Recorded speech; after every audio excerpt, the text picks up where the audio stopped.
Welcome to Stretford Paddock. Today's show is brought to you by Surfshark VPN.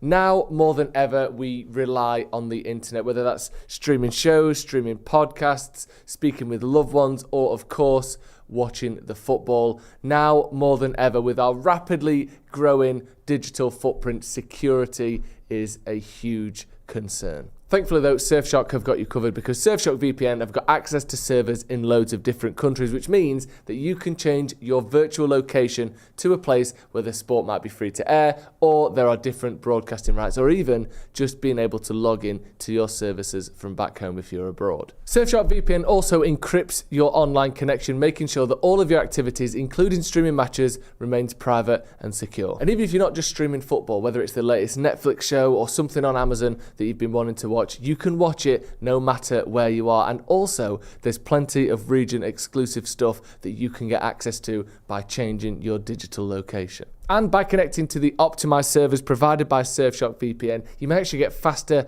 streaming speeds and reduced buffering, so you're not going to be waiting ages to see if that last minute shot actually went in. Overall, Surfshark VPN offers you the best flexibility, security, and accessibility to all the streaming and shows you could possibly want, making it the best choice for streaming.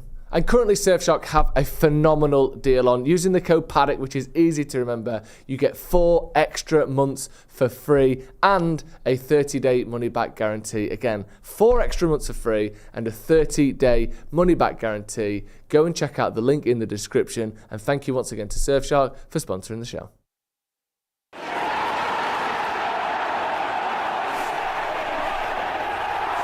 Hello and welcome to Stretford Paddock. My name is Joe, that is Ronaldo, and that is Finn, aka Academy Scoop, of course. And today we are talking about resetting the culture at Manchester United. We've seen once again, and we can get into how big and important this is by itself. We've seen today the reports and this sort of reaction, should I say, to Alejandro Garnacho's Instagram post where he's wearing an Aston Villa shirt with Rashford on the back. We've also seen in the last few days Jadon Sancho and reports to linking him to clubs and suggesting that he doesn't want to take a pay cut. We've also seen, we've seen loads of stuff basically about Manchester United and about the players that we're trying to get rid of and how either difficult we're finding it or problems that they're having finding a new club or problems that they're having at Manchester United. So we're going to talk about resetting the culture, how important it is, how we can do it, and is it the big deal that a lot of people would say that it is. First of all though, Ronnie, how are you? I'm really good. How are you? I'm very well, thank you. I'm doing very well, thank you. Finn, you alright? Yeah, I'm well. Are you bored? Why am I bored? Why would I be bored? Because there's not enough. What's the not enough transfer dopamine rush that we get around from transfer news? The transfer juice hasn't been flowing as readily as we'd like, has it? No, there's a blockage. Yeah. Do you know when you've ever seen how they get maple syrup? How they get it? Do you know how they acquire it? No. So they do maple trees. You can imagine such a tree. Of course. They get a little tap, so it's like a tube with a screw at the end, and they screw it in, and then out of the hole of the tap, it drips. They hook a bucket over the edge, and it drips out as maple water.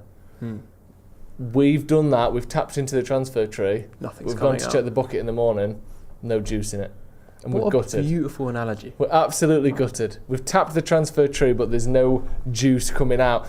Let's have a look at. We'll get into those stuff. Obviously, get your thoughts in the comments as well. We are live. Let's start a little bit with this culture thing at Man United then, because it seems to be, and you said this a while ago, Finn. One of the biggest changes that needs to happen at Man United isn't just personnel or football and talent; it's culture. So, what is the current culture at Manchester United? Is it a culture of entitlement? Is it a culture of, losses being accepted and, finishing, obviously 15th was never going to be accepted, but, if you lose a game, it doesn't matter too much. You can still go out and party. You can still have a laugh on social media. You can still, play music and, mess about in the dressing room. What do you think the current culture is that sort of needs changing so much just to get a kind of baseline? I think the culture is changing, but what it is and what it has been is very simply one of underperformance and, complacency, a lack of passion for the game generally, I think is a big thing. For a lot of these United players who have kind of fallen away from their best, they not only don't seem that interested in United, they don't seem that interested in pursuing football at the highest level anymore. Yeah. And so, standards naturally drop. But at the end of the day, it's represented by what you do on the football pitch and how you look doing it. And it's really clear that it's not right. Yeah, what do you think, Ronnie, in terms of the culture, and when people say that word, sort of what does that mean to you, and what do you think is wrong with United's culture, if anything? Yeah, we've been speaking about this pretty much on and off for a decade now. Yeah. And I think what we can agree on and what's the common denominator is just a lack of success, really. Because I wonder if that, because obviously winning culture is obviously a thing, and there's been a bit of a losing culture. I know we've won silverware still, but when you talk about generally, I think sometimes that culture of like losing and underperformance then breeds or kind of like puts forward the negative issues, because obviously people react different ways to adversity, and at United there's obviously a lot of it. So I think if United were performing better and there was a lot more sustained success and there was a sense of direction, you wouldn't really hear about, or there wouldn't be as many issues arising as there is. But then there's also that other point of United just kind of not managing the culture correctly in terms of giving people too much money or too much status when it's not always deserved, kind of like chasing quick success anyway. And then obviously when we have to kind of pivot away from that, which is cut your losses with someone like a Jadon Sancho, who you put on like obviously exorbitant wages straight away, do you know what I mean? And then obviously he's been criticised for not wanting to take a pay cut. Yeah. Which, if you're looking at it for a career standpoint, you look at him thinking, take a wage cut, try and play football again consistently and find your feet in your career. But in any walk of life or in any kind of job industry anyway, I don't think people are ever that quick to be agreeable to taking pay cuts, are they? Yeah. I know when people are football fans, because of the money they're on, you see it in a different way, which I do get. But obviously at the same time they live to a certain means, so I think what happens is if they take 100k a week less, depending on how they've spent their money, they might have to live a little bit differently, what they might not like.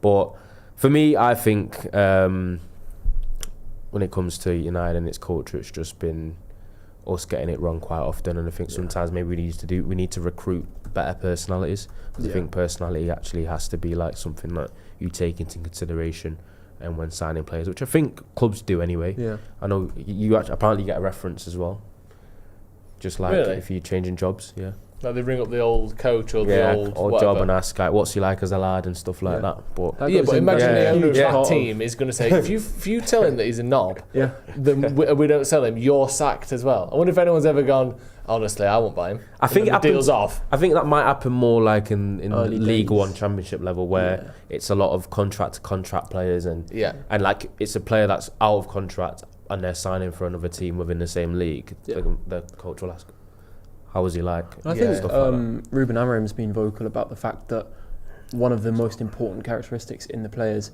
is their character and is how they carry themselves. And he stressed the importance of culture. If I was to put an academy spin on it, this week we've been talking about Nick Cox leaving Manchester United, and one of the things that he had to address immediately when he arrived as the director of the academy was the culture, and he's spoken about that a few times on various podcasts and things like that, because the academy was in a state of decline. It was being neglected. The roles weren't clear. The goals weren't clear to everyone.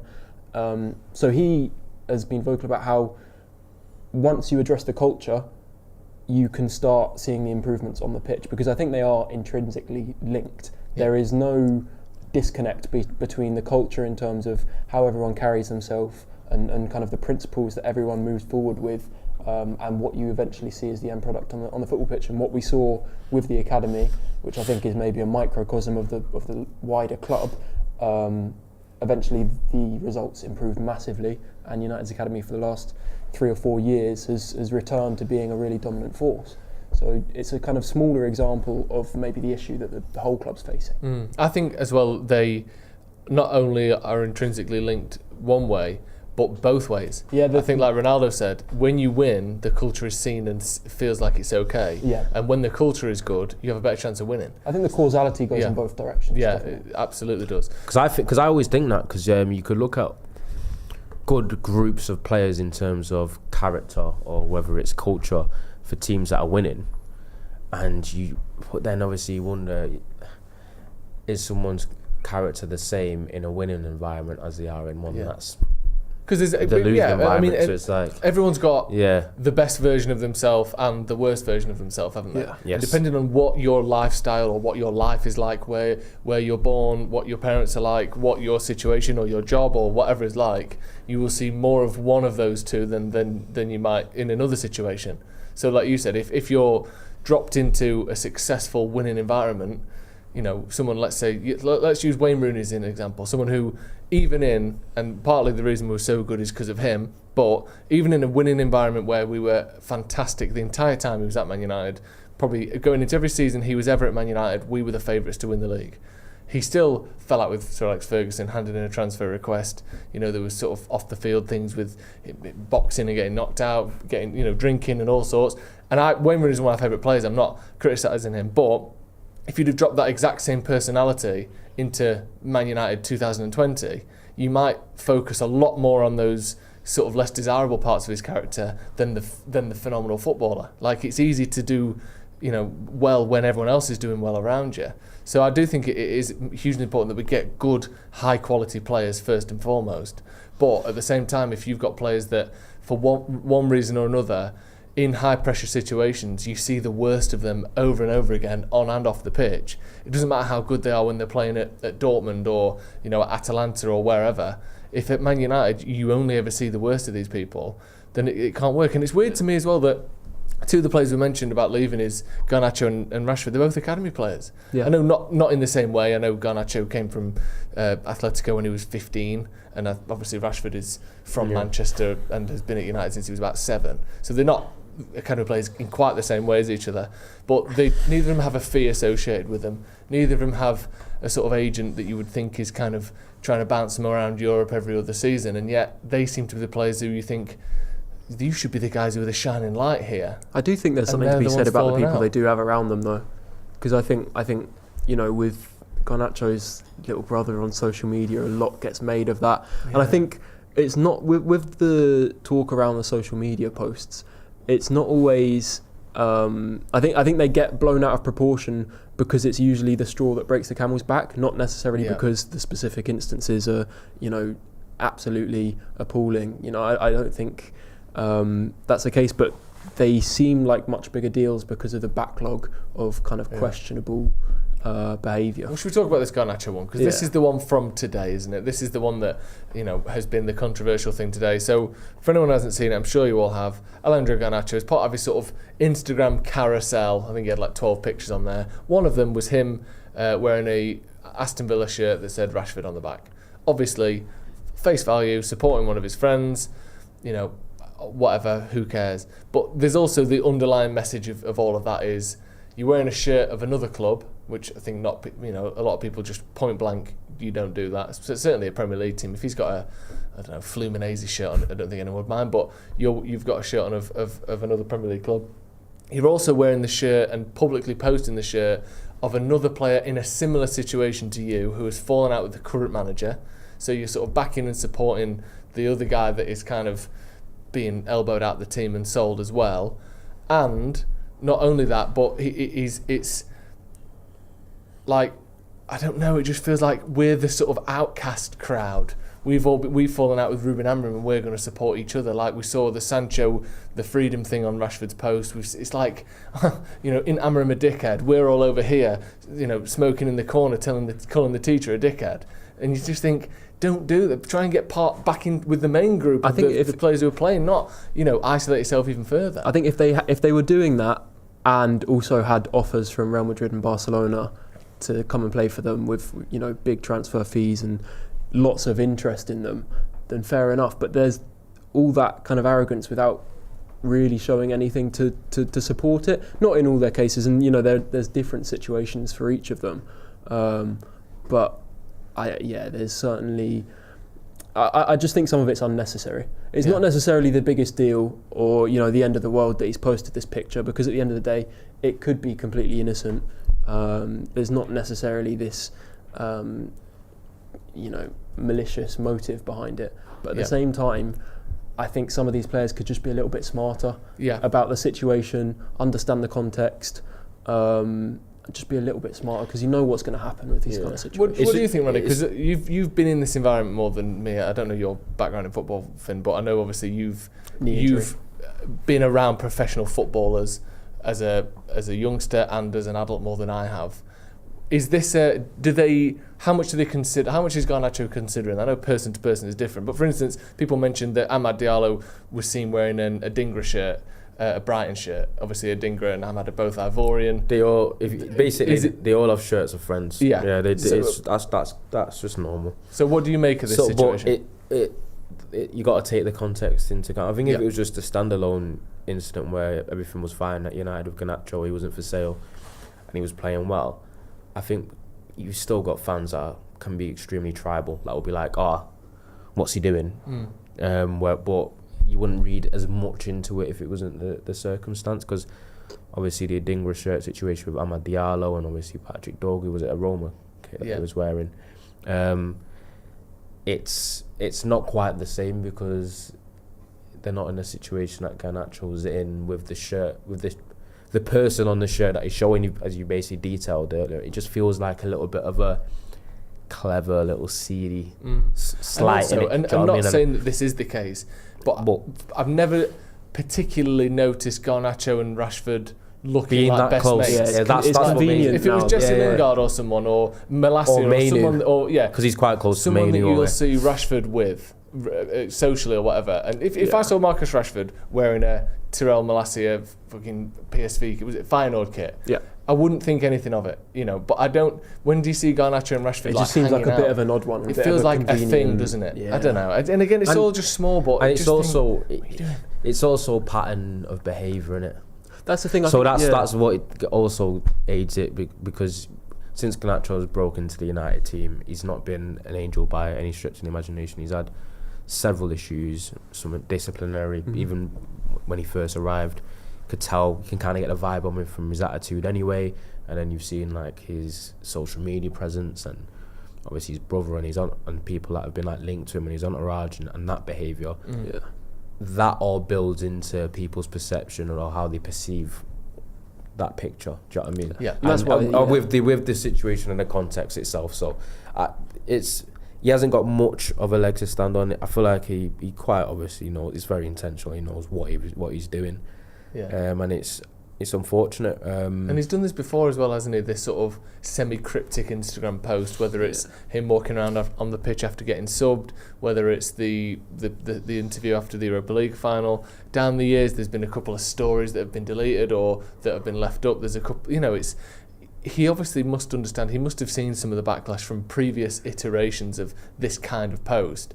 And whether you like it or not, or you think it's an overreaction or not, as a player, either you yourself should be able to work this out, and if not, someone close to you should be telling you, people aren't going to like this. People don't like it when you do this. And what reason do you have to antagonise Man United fans? Like, even if you don't think it should do, or you think they're being sensitive, I'm telling you right now, mate, people won't like you doing this. So it's your choice whether to do it, but know that this is going to be the reaction. Surely someone said that to him. Surely he knows that himself. Like, whether he likes it or not, I think people are too sensitive. He's purposefully doing something that he must know will piss off a lot of the fans of the team that supports him. I think Garnacho in particular has had the undying support of Old Trafford and United fans in general for pretty much his entire time at the club. This season, some of his performances have been really poor, and you'll still have the Stretford end singing Viva Garnacho, late into games. And so it does feel like a little bit of a kick in the teeth for him to be doing these weird kind of mind games on social media. Again, I don't think it's the biggest deal or the end of the world, but it just all seems so unnecessary and a little bit just inconsiderate. Yeah. I want to talk about Amorim in all this, because obviously he's not the first manager. We look at some of the players on the thumbnail that we've mentioned. Jadon Sancho, this all began with Erik ten Hag, didn't it? Where they fell out. He sent him off to the Netherlands for a little while to train by himself. He then came back to the squad, played a couple of games, then was sort of booted out permanently, hasn't played for United since. Now we see Amorim with, Anthony was a different case for a few different reasons, but it was never a personality issue between the manager and him that we saw. Garnacho and Rashford, however, is different. Where do you draw the line, Ronaldo, between sort of the managerial authority versus the talent versus accountability and alienation, like, because obviously a manager has to be strict and hold players accountable, but if you're constantly falling out with your players, or it became, instead of 1 or 2 it became 7 or 8, then we would maybe look at things differently. How strongly do you think Amorim should go and can go on this sort of line of alienating players and pushing players out of the squad? You still need to be seen as the leader, because you are managing a team. You have to have that air of being like in charge. Otherwise, as people will often allude to, is that player power can then take over, and then you got to have you have to have your players respect you and be able to buy into your ideas, but you can't also be a little bit of a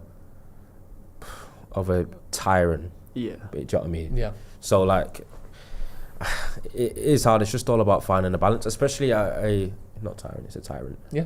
At a club like Manchester United, or these big clubs anyway, where you are dealing with internationals on big money, with quite a lot of star power and reputations and a bit of prestige, your managerial style does have to sometimes be a little bit different than if you was managing someone like a Fulham or a Brentford or in a Championship or smaller clubs, because you've got to be able to manage these egos and personalities a little bit better, whilst also being quite a strong presence and getting people to believe in your ideas. And that's why, obviously, when people criticise Pep Guardiola a lot, saying he's only won with the biggest teams and the best players, etc., there's still a whole other side of management that he must be really good at, to be able to manage all those players and all those stars, you know what I mean, and have success, because it can easily go the other way with the pressure. But so he definitely has to let it stall out, but he has to make sure he doesn't just piss off all his players, because that won't end well anyway. So he's just got to find a balance somewhere. So you're asking me for an answer. I don't think there is a clear one. Yeah. You just got. Well, do you think in these specific instances he's done the right thing then, based on what we seem, what seems to be going on? And also sometimes, I know, don't be conspiracy theorists, I don't know how sometimes there's decisions that can be made for you as a manager that are above the manager in terms of the boardroom, or do you know what I mean, in terms of certain players, and sometimes it's financial. It's not always just the manager. Sometimes the manager can be like the face of it, but they've had a bit of influence from above as well. So sometimes you can't be quite sure. But I feel like the way he's dealt with situations, for the most part, have been okay. Some of it probably a little bit too public, and that's been a problem at Manchester United for years now. Because at the same time, if you are wanting to get rid of players and you are trying to sell, and you feel like, I think the last thing you should do, which United have been really poor at, is basically just completely deteriorate their value. Yeah, we're great by at being so negative about them, or putting them in such a bad light and kind of ostracising them in some sort of way. It just makes us go into transfer negotiations or in a summer window like this and just have no leverage in negotiations. Ryan Belmont, who's been a member for 22 months, thank you very much, says, happy Monday, gents. The transfers will come, we just need to get to the next fiscal year, which I think is at the end of this month. Also, is this the youngest average age on a Paddock pod? That's a good question. Could be. It might be. Probably will be.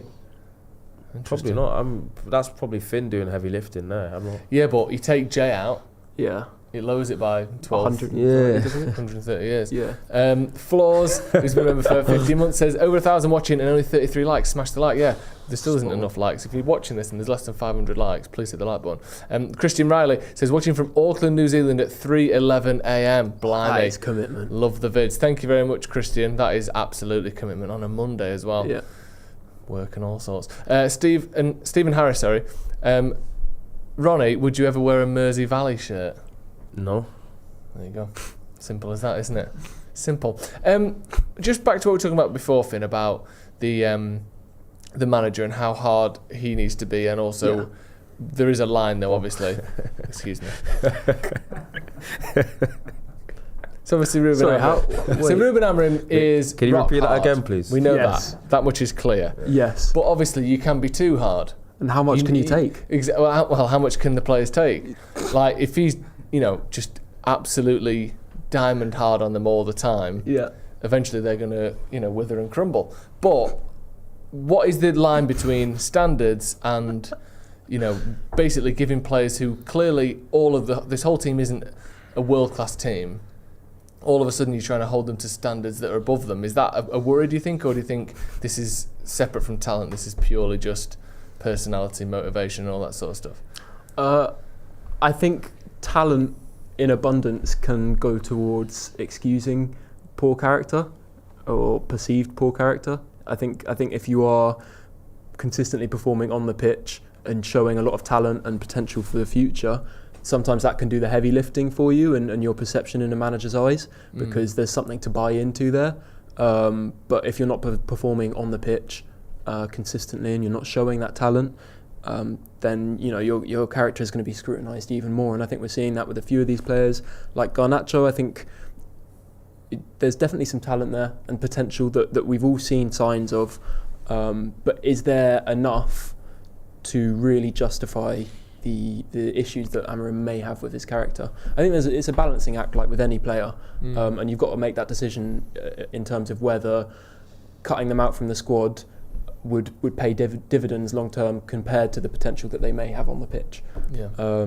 One thing, going back a little bit, one thing that I'd say is under Ten Hag there was a point where it felt like he was just falling out with everyone willy-nilly.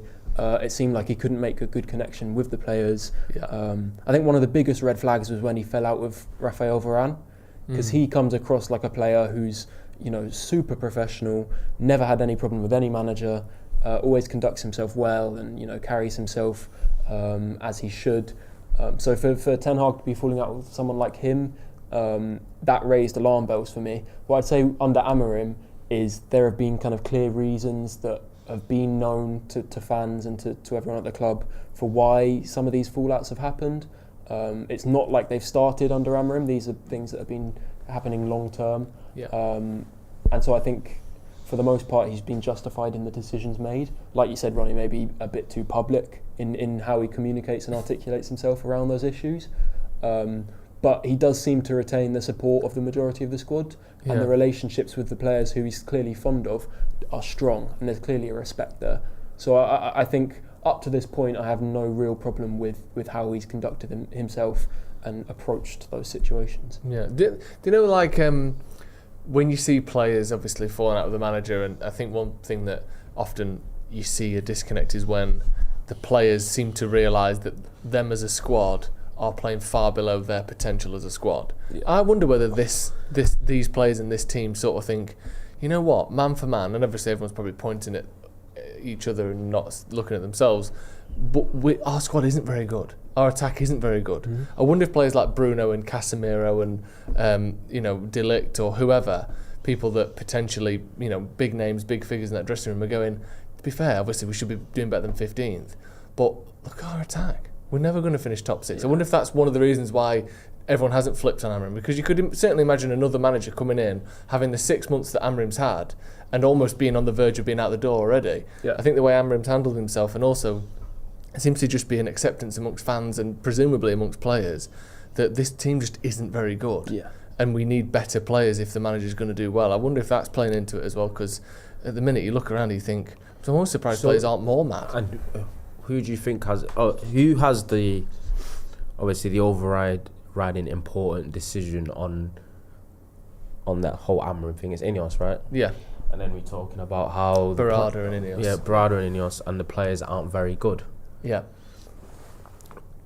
And because Ineos are relatively new through the door as well, I think that's going to become increasingly harder to defend, because if the players aren't very good, then it means that Ineos' recruitment haven't been very good. Mm-hmm. And especially in the first window, how many players did we sign? Since they've got him, we've signed 7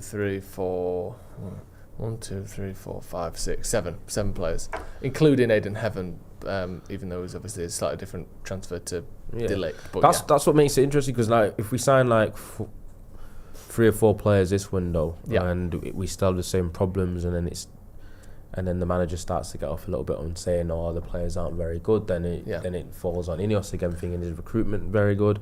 But that's why we're signing players like Mbumo and Cunha, where it's pretty much like we've seen them in the Premier League for a couple of years now. We know how good they are. Yeah. So they're the type of players that if they come in and it doesn't quite work out, you got to then raise your eyebrows a little bit at why that might be. Yeah, do you know what I mean? that's true.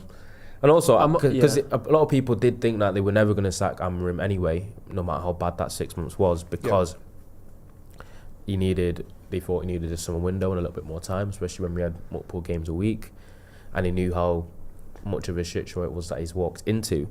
But at the same time, it's also that part of, it's Ineos' first big decision, it's their first big choice as manager.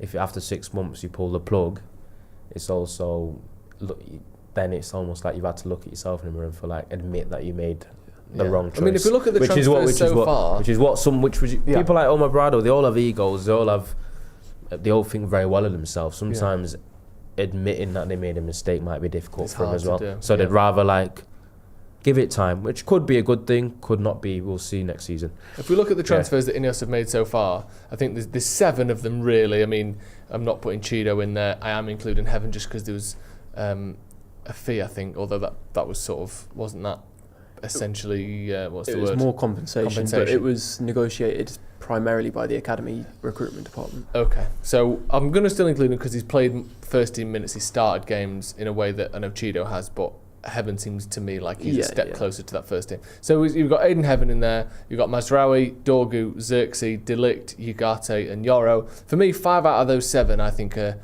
so far been good transfers. I think Heaven, Mazraoui, Dorgu, Delict and Yoro have all been good players, signed for decent fees, and I'm optimistic about their future.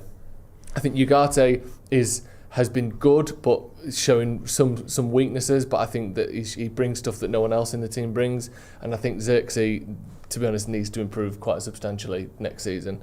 But I think 5 out of those 7 have been good deals, and I think if you go back and look at, let's just use the season before as an example, where we signed on loan and in full transfers, Christian Eriksen, Marcel Sabitzer, Wout Weghorst, Malacia, Lissandro Martinez, Casemiro and Anthony.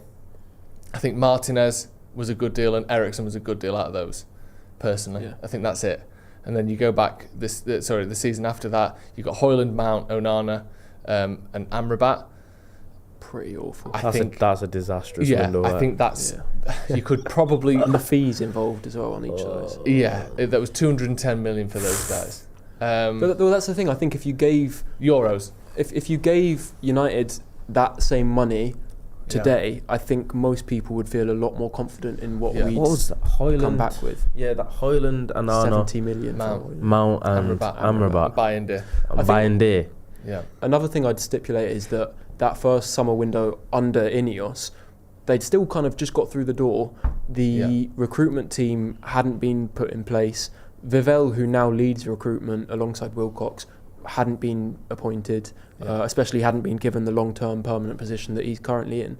So I think even and also, sorry to add to that, Dan Ashworth, who at the time was one of the guys leading that, had only joined United from gardening leave in the June. Exactly. And was immediately expected to bring these players in. And so I still think it's a marked improvement. That's why I think, even this summer feels a little bit too early to be saying, right, well, we've had our windows, the squad's good enough, let's look directly at the manager, because I think it will take, at least 2 summer windows for me from now of having a real established plan, a year to do, the due diligence on the deals that we want to do.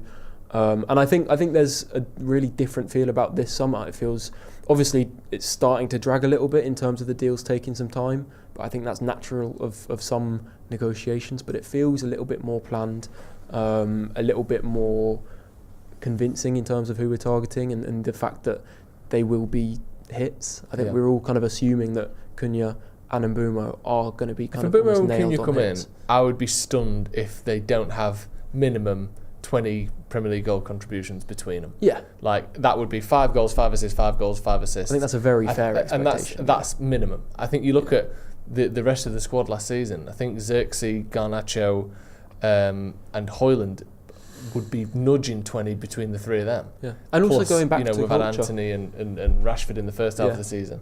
I think you have to go back to culture with these signings as well, because Barada recently spoke to the media about Cunha and the kind of character and confidence that he brings as well, and he even called him Cantona-esque, because I think we're massively investing in football players, but also people, because that's so important, to carry a squad through with the right culture and the right personalities in the dressing room. And I think we definitely see someone like Cunha as the kind of healthy arrogance that's necessary to bring into this squad that maybe doesn't exist enough, in the current squad. That he can add something new and add some real kind of fire into the collective there. Yeah. What do you make of the players that we've signed so far under Ineos? You can see the list obviously of last summer, and it's just Cunha this year. Do you, Ronnie, look at any of those and question them as people? Not as in fundamentally as people. I'm sure Garnacho and Rashford and Sancho, you could be mates with them. None of them are bad guys. But in terms of like footballing people, from what we've seen, the short time we've seen with those guys, do you see them as the right kind of personality, the right kind of attitude, if you will? Yes. I think everyone knew Matthijs de Ligt he's been almost like a club captain type of figure since he was 17. Yeah. So he's a good character. I think all of them. Yeah. And I think we shouldn't be going through lists of player transfers and being like almost thinking, is he a good character? Is he not? I always feel like most players should be in it. Yeah, of course. What I mean? There should never be more than one bad apple maybe in a team, and even then that could be too much.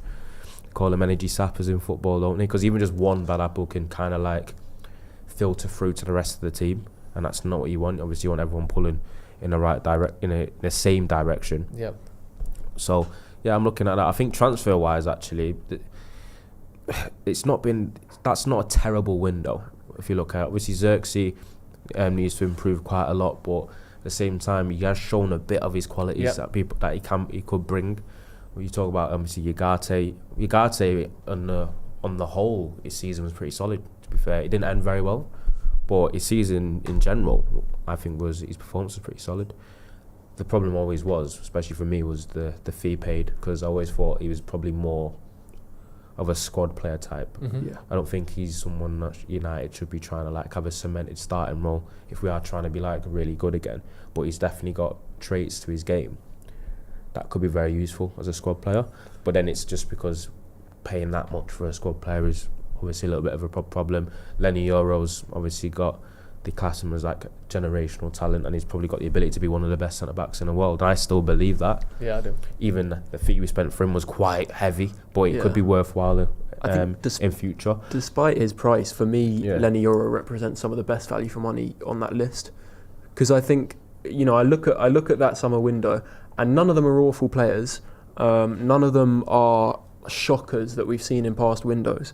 But equally, I think for a lot of them, for the money paid, you could have been a little bit more smart and got someone who, either has more potential or has more kind of unique ability that they can bring right now that maybe these players don't come in and offer. I think in the case of some of them, I think Mazraoui at 15 million euros is a fantastic signing. Yeah. I think as well we have to remember that we just sold Aaron Wan-Bissaka, so we brought someone in for the same price or less than we got for Wan-Bissaka, who for me is just an absolute consistency machine. I think he played 50 games for us last season, and I would say 43 of those were 7.5 to 8.5 out of 10. I think he had a few that were amazing and a few that were a little bit lower, but I think for the price he was fantastic. Dorgu seems to be getting better week in, week out, is consistently one of the most dangerous players on the pitch for us, and we know there's sort of final third details that hopefully will get ironed out as he advances and has better players around him, but I think he was a very good signing. But yeah, I know what you mean. Some of them you look at are we going to get money back for them? Are they, you look at Xerxes now, if we were to sell him now, we'd probably get 2/3 what we spent on him only a year later, which isn't ideal. But generally speaking, I do think it was a decent window. Yeah, I think just play again. I don't want to be harsh and pick out players too specifically, but I think for the money paid for Ugarte, for example, I just think there's got to be better value out there in the market. I think how much did he cost? 50 million euros. 50 million euros. Yeah. That's nearing a real kind of premium fee for a player you'd expect to be playing, pretty much at the top level. Yeah. It's not far off what Arsenal are playing for Zubimendi, and we'll see what happens there. Not far off what City got for Tijani Reinders. Yeah, exactly. AC Milan. PSG signed João Neves for just a little bit more. I think if you're going to be paying those kind of fees, they should be a nailed-on hit. Yeah, and I think when we were signing him, it wasn't clear that was the case with him. It's not so much specifically even about Ugarte. No, yeah. Because it's just about, in terms of the Ugarte deal, it just didn't make sense, the amount United spent, because PSG have signed him a year early for £50 million pounds. So if you're PSG and he's not played well there and you're trying to get rid of him a year later, how have you then signed him for only around 7 million less? Do you know what I mean? I feel like you should have been able to kind of swindle PSG to make it a little bit cheaper. Just be like, you've spent 50 million on him last summer. You've deemed him surplus to requirements less than it basically a year later. I think you need to take more than an 8 or 7 million. And it feels hit, like the type of thing that United struggle so much to do in the market is turning good fees out for players that are underperforming, and it's something that we should be wiser to in terms of buying players, recognising what their value is. To be clear, it's never the players' fault what fee they go for. I think sometimes we direct frustration at players based on the fee that United spent, which is completely out of their control. So maybe it's not always fair to pick out specific examples. And at least it wasn't 90 million euros, which we've done in the past in a similar situation. I always have a different point of view to that. When people say it's not the players' fault about the money they got bought for, I guess, but I don't think people are like attacking them personally for their fees. It's not like they've been bought for amount, so people weigh their expectation on the amount they've been spent on. That's just natural, isn't it? I only mean when it gets personal. But that does then affect how people treat that player. And you see people being held to look at Harry Maguire. Does that just come with it though? It does, but Harry Maguire is a good example in all of this, because it sort of ties back to the attitude and the professionalism side of things. Like in a Man United shirt, in terms of outright sort of disrespect, getting the captain's armband taken off you is pretty disrespectful from a professional perspective. I'm not saying it shouldn't have happened or he was disrespected and it was horrible, but that is a bigger knock than pretty much anyone else on this list has ever had. Certainly Garnacho. Garnacho played 50 games for United last season. He basically started every single time he was fit, except the Europa League final. Harry Maguire was literally like, you've gone from being the most important player in the team, sort of, at least visually with the captain's armband on, to not starting games, and we're going to take the armband off you. And then all we ever heard from him was a couple of interviews where he said, I back myself, I know how good I am, I know how valuable I am, I want to get back in the team, and fingers in the ears when he scored a goal for England. But there was never this sort of petulance that we saw on a professional side of things. And now look at him, he's back in the squad, he's playing pretty much every week. Whenever there's any injury in the back line, he's in, which works out at most of the season. You've got one of your three centre-backs out, and fans like him again. There's a time where if you said, I think Maguire's a decent signing for United and I think he's had more games than bad games for us, people would laugh at you, take the piss in the comments, retweet you, look at this idiot. He was getting booed on pre-season tour, and a lot of that was down to the fee. I do think it was down to the fee, and that, like you said, Finn, isn't his fault. I know. I think when it seeps into the personal life, and I think that if he'd have cost, we've said this a million times, so I'm not going to dwell on it, but if he'd have cost 40 million or 50 million, the expectations wouldn't have been the same. He wouldn't have been getting booed, because he's never been a terrible player. He's been a player with weaknesses and limitations, but a lot of that is amplified by the fee that they paid for him. So just keeping those numbers down massively helps in terms of the expectation and the criticism, and then maybe the mindset and mentality of the players themselves. Right, very nice. I want to hear some Wally of the Week then. Probably Garnacho. It's yours, Garnacho. Yeah, not because it's a huge deal, but just be a bit smarter than that. You know the situation, you know the context. What's the point in fueling more drama? It's only going to, get in the way of him trying to find a new club if that's the case, and if that relationship is completely, sour at this point, then it doesn't really do him any favours to be creating this online persona of being a bit disagreeable and a bit difficult to deal with. So he's my Wally of the Week. Yeah. Who's your Wally of the Week, Ronnie? I'd say Nicholas Jackson. How come? He's Ross Murphy said the same, by the way. Ross Murphy agrees with his you. red card challenge. You know why it was? It's because it didn't make any sense. Not obviously in the competition, and obviously it's a bit of a pre-season. I kept looking at the tackle because I saw it on Twitter because I've been quite busy this weekend, and it made no sense for him to go that high with the challenge when the ball was just rolling on the floor. I was like, the ball's rolling on the floor. Why has he gone so high? Because sometimes those high challenges there where people stood, it's because maybe they're a little bit more out of control or it's a slide challenge, but the ball's kind of like bobbling or bouncing. Do you know what I mean? And that's when they do it. He's gone like above shin height when the ball's rolling on the floor, so I was quite confused. And the other one is sometimes people do it when players go to shield the ball. Yeah. And they leave their foot to shield it. Yeah, but it wasn't even that. It was just like I'm studying you at shin height when the ball's rolling on the floor. I was confused. Like if you look at it, I've got it on here. Obviously, you're watching. Have you not seen it? No. You know what I mean? But like if you see the slow mo replay, it's like. So I'm surprised it from there. When you see it, it's like, what's the reason? What's the reason for him to challenge so high? Yeah, he's wasn't he on his birthday as well? Or certainly right. His birthday was like the other day. Wanted to get off early. Yeah, let me just. I think it was basically on his birthday. It's just it's mad, isn't it? Let's have another one. Yeah, 1 second. I've lost it now. We'll have a look at it afterwards. Can't just all watch it. How old? Yeah, when's his birthday? Yeah, that was on his birthday that he did that. Which I just think is fantastic as well, getting sent off for a stupid tackling. An excuse to drown. I think the Club World Cup in general is my Wally of the week. I think it's just shit. Yeah. I think it's crap. I think it's a terrible idea. I mean, I don't think fundamentally it's a bad idea. Like a way to test football clubs from across the world, I think it's quite exciting. I think the way it's been done, the way teams qualified, the money that's involved for absolutely no reason. I think it should be a friendly situation, not teams being able to earn I think if a Premier League team wins it, they can get something like 80 odd million quid in prize money. That shouldn't happen. Yeah. Especially when the competition and the teams are the way City that they are. Aren't they? Yeah, and that's something. And if City win it, they're playing against it in a competition where most of the teams in it are nowhere near their level. Yeah.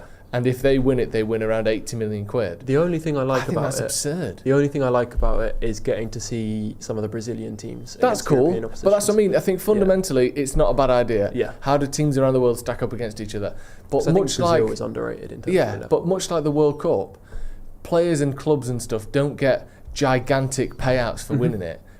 You win it for the prestige of it, not a way to help rework FFP and PSR. I just think it's a bad idea personally. Anyway, what else have we got? Glenn F says Joe is mine. Cheers, Glenn. As always, nice to have you in the comments.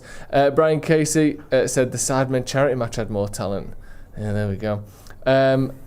There's a lot of people talking about the Wally of the week. Nicholas Jackson was one, I told you that before. Ross Murphy said that straight away. Marcus says Chelsea. Just generally, just Chelsea. General, Madison says Garnacho, Sancho and Rashford.